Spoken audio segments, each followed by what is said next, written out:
My name is Tabitha Cohen, and I'm 34 years old. If you had told me a year ago that my life would shrink into spreadsheets, legal documents, and sleepless nights rereading the same email chain over and over, I would have laughed. I used to think divorce was a clean break. Painful, yes, but straightforward. You sign papers, divide things, walk away. But that was before I separated from my ex-husband. 3 months into the separation, I learned a brutal truth. When someone doesn't want closure, they will drag the ending as long as they can, even if it means tearing you apart piece by piece. And he was good at that. I spent those 3 months doing everything I could to finalize things peacefully. Every day, I sent him updated proposals. Every day, he found new ways to derail them. The law in our state was no fault, gender neutral, and surprisingly fair. I knew I would be paying some alimony. I knew he was legally entitled to a reasonable share.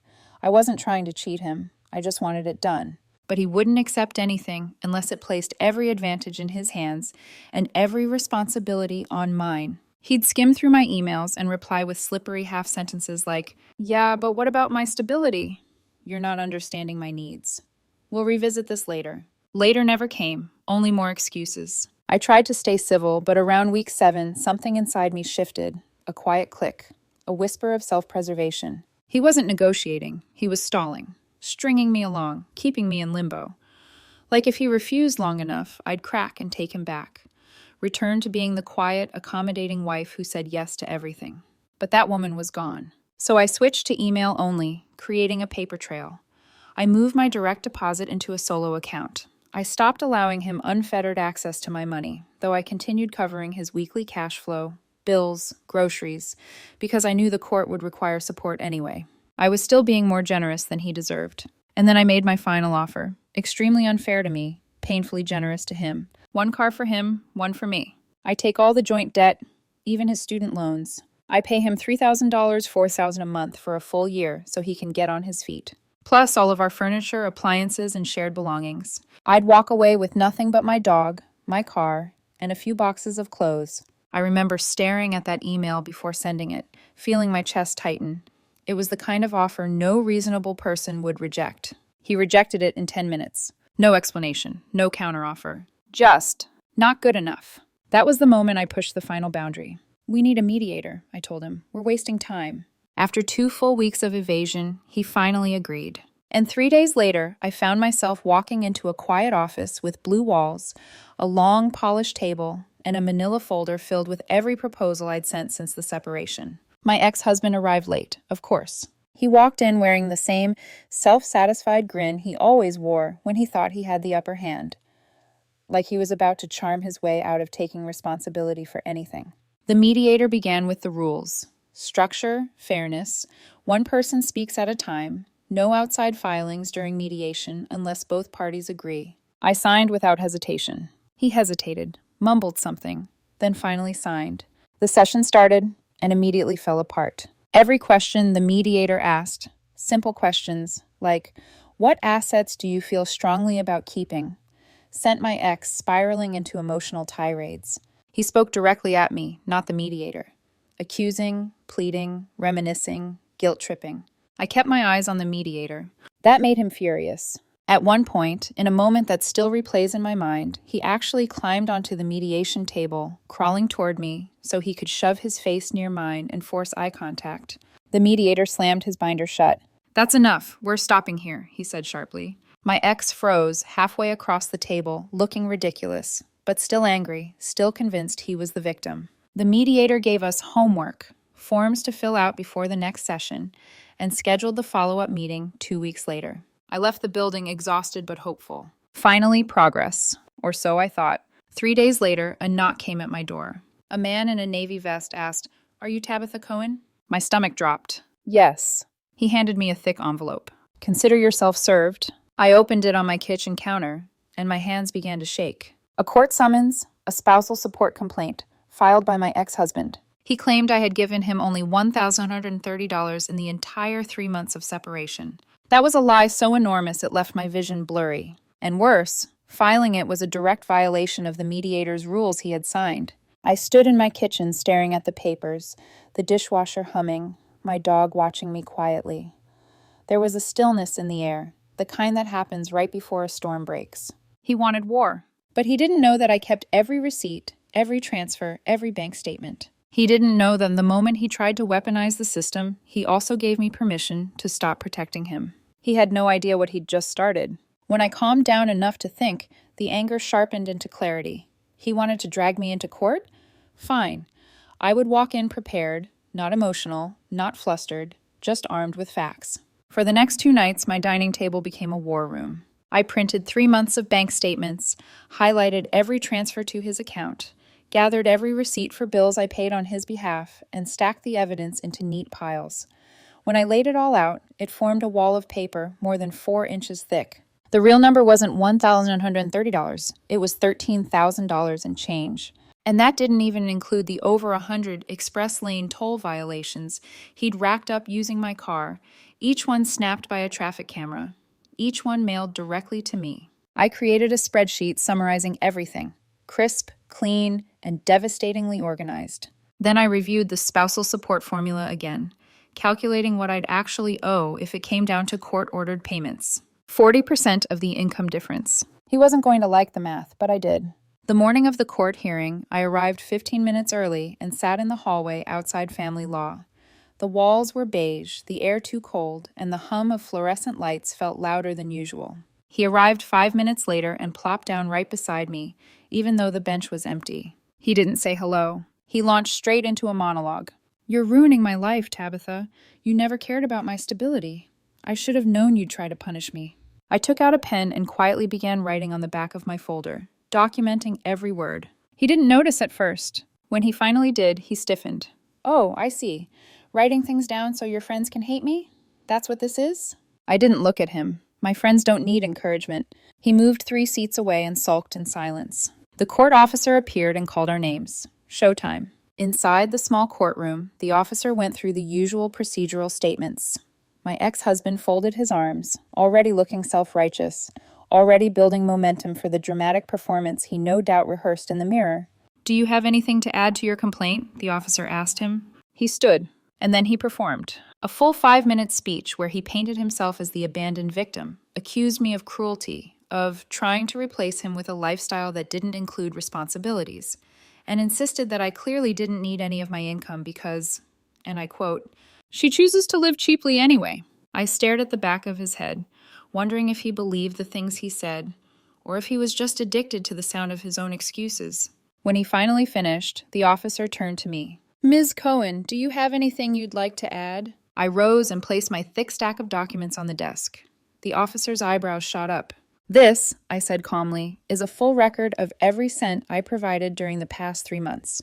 On top was the neat summary spreadsheet. As the officer skimmed it, I walked her through the highlights. Direct transfers, bill payments, grocery orders, insurance coverage, the toll violations, the weekly cash flow payments I sent him.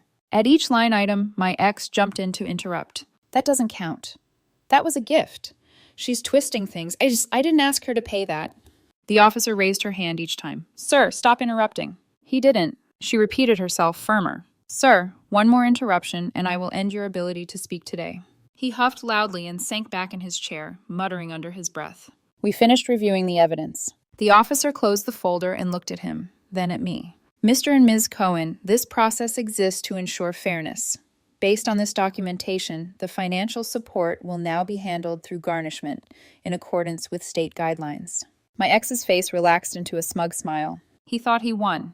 He thought garnishment meant bigger checks for him. He had no idea what he'd actually done. The officer punched the numbers into her calculator. I watched his posture shift, slowly, as she recited the results. The official amount was far less than what I had voluntarily been giving him. In fact, he had just cost himself more than half his previous cash flow. She printed the order, handed me my copy, and said, "You're free to go. His paperwork may take a few more minutes." That was the closest thing to mercy she could legally offer. I nodded, took the hint, and left. The moment I reached the parking lot, I pulled out my phone and called my cell carrier. "I need to remove an authorized user from my account." "Does he want to set up his own plan?" the representative asked.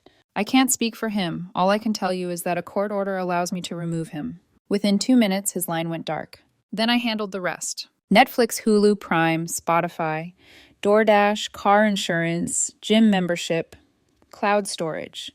The streaming service he swore he didn't use but absolutely did. Everything I had paid for. One by one, I closed the accounts or changed the passwords. By the time I drove home, my phone was exploding with emails from him, then his sister, then numbers I didn't recognize, borrowed phones. I didn't respond to any of them. I waited and waited.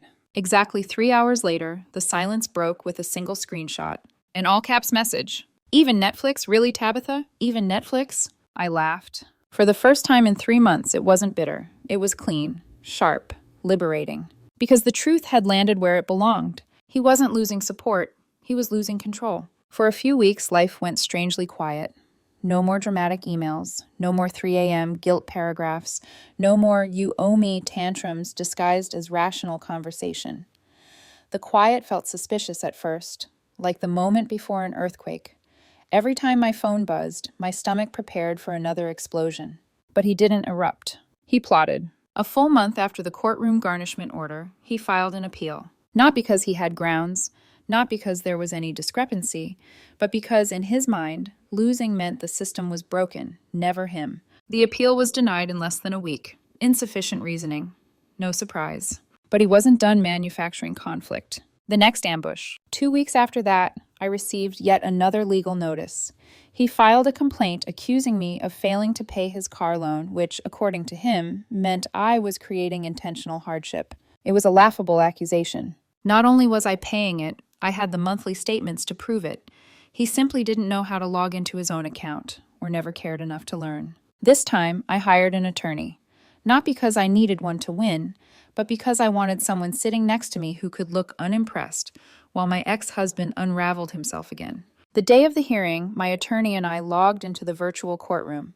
My ex joined by phone, no camera, just a voice descending from a digital cloud of chaos. Before the call connected, the court officer glanced at my attorney and said with a sigh, "This lady is a piece of work." It was the moment of validation I didn't know I needed.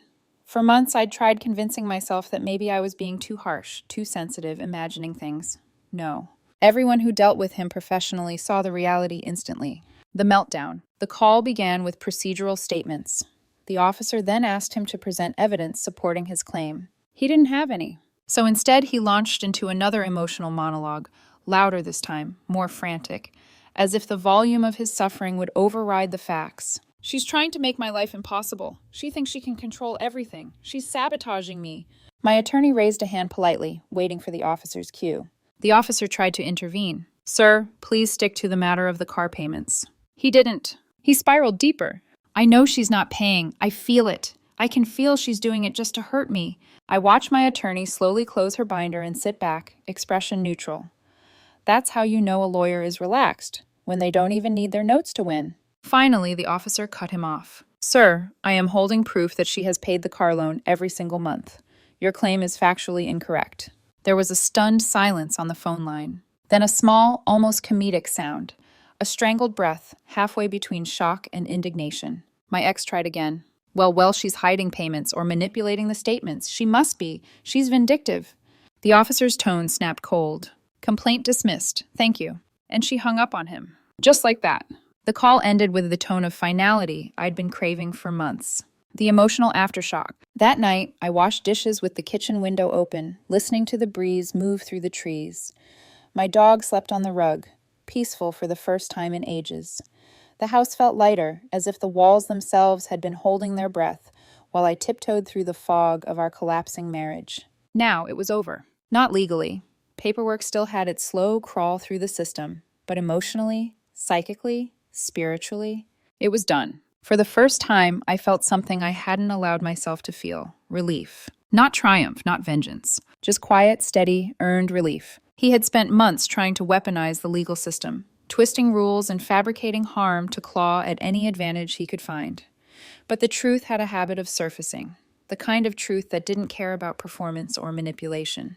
It was simple math, simple evidence, simple accountability, and it crushed him. The final realization. Here's the thing most people don't understand about situations like mine. Sometimes the person who swears they just want fairness is the same person who breaks every rule to avoid it. Sometimes the one who screams victim the loudest is the one who expected you to stay small, quiet, and obedient.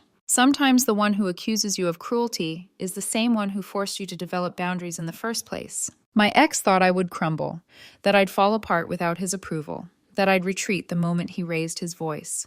But the divorce didn't break me. It rebuilt me, piece by piece, email by email, bank statement by bank statement, court hearing by court hearing. And by the time the dust finally settled, I wasn't afraid of his anger anymore, or his lies, or his family, or the noise he tried to fill my life with. I was free.